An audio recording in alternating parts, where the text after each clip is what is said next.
Gusto pala nating pasalamatan yung Primary View Center, no? Kasi sa kanila galing yung problem. Okay. So for the cantilever beam with distributed load shown, what is the moment at the support? So yung support natin nasa gilid, no? Okay, so i-draw na lang natin. Okay. So uniformly distributed load.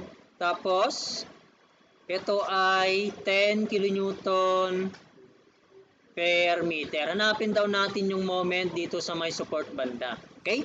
Yung technique na ginagamit ko ay yung area method, tapos centroid method. Okay? 'Di ba ang ano natin diyan, isipin mo na lang na rectangle naman talaga 'to eh. Ito, rectangle naman talaga 'yan. Para makuha mo yung total load, isipin mo lang yung area ng rectangle. Ano ba ang formula ng area ng rectangle? Length times width. Okay? So, kung length times width yan, ano ba yung length ng rectangle na yan? 3 meters. Okay? Ano naman yung kanyang height? Yung W, yun na yung height. So, sige, redraw ko na lang ha. Ito siya. Ito yung kanyang length, 3. Tapos ito yung kanyang height, 10. Okay, para makuha mo yung total load, F total is equal to 3 times 10. Ayan, that is 30 kN. Next, ano ba, asan ba ang banda, ang centroid ng rectangle? Nandito, di ba? Ayan, so, kumbaga dito, concentrated yung total force natin. So, para makuha yung total force, tanggalin mo na ngayon yung distributed load na yan. Igawin mo na lang siyang single load. Ayan. Nasaan? Sa may centroid banda. So ito si 30 kN. Ano ang distance niya? This is 1.5. So the moment is equal to 1.5 times 30. That is equal to 90. Tama ba? 45 kN. Okay? So, simple. Lipat lang natin to saglit. Hindi na kahit mayakar. Ito na lang. A beam is subjected to a distributed load as shown. Determine the reaction at the right support A. So, sa may gilid, ang pinaka ano niya ay 1 Newton per meter. Sa right is 3 Newton per meter. Hanapin natin yung ano dito.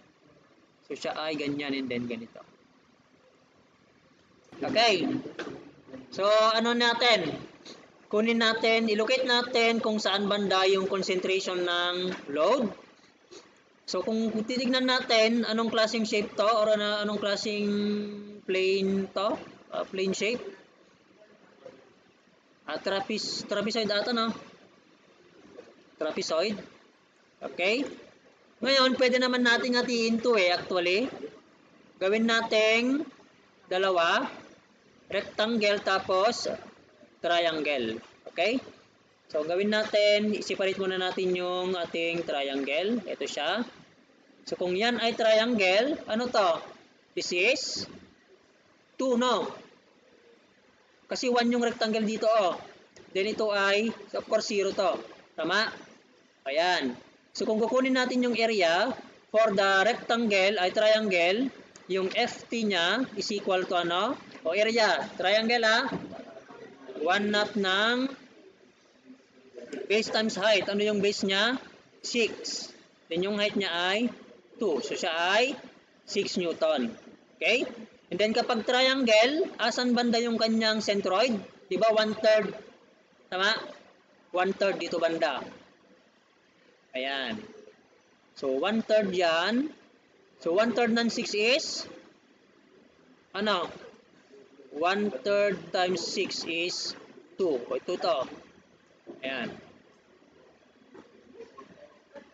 Then, dito ay 4. Ayan. Next, for the, ano naman, rectangle, of course, ito ay, ano to? 2, no? 2 yan. And then, nandito banda yung kanyang FT. O, FT for the rectangle is Ha? 1 ba yun? 1. So, 1 pala to. Ayan. So, 6 na. Kasi 1 times 6. Okay, now, ilugit na natin ngayon yung mga to dito sa may beam natin. So, yung 6 nandito banda. Ayan. So, 6 to. And then, yung ano natin, isa pang 6 ay nasa may dito banda. Another 6 to. Okay. Ang layo niya with respect to B ay 3. Di 3. Okay, and then yung isa naman, ang layo niya with respect to B ay 4. So, yan. Pwede na tayong moment ngayon para makuha yung reaction sa may A banda. Okay? So, lahat ng pataas ay equal dun sa pababa, or pwede na ba natin yung moment agad? Pwede na ba mag-moment agad? Sige, mag-moment tayo sa may B banda. Okay? So, lahat ng pa-counter ay positive, and then or lahat ng pa-counter ay equal sa pa-counter ba to? Clockwise pala, no? And then counter. So, ang clockwise natin, anong clockwise? Itong dalawa, di ba? Clockwise siya with respect to B. O, B, clockwise. So, 6 times 3 plus 6 times 4. And then si A, no choice, siya ay pa-counter. Ano yung kanyang moment? 6. So, si A is equal to, siya ay 7 Newton. Ayan. Nay, kilo Newton mo tan. Ay, kilo Newton ba talaga? Newton yon. O, ayan.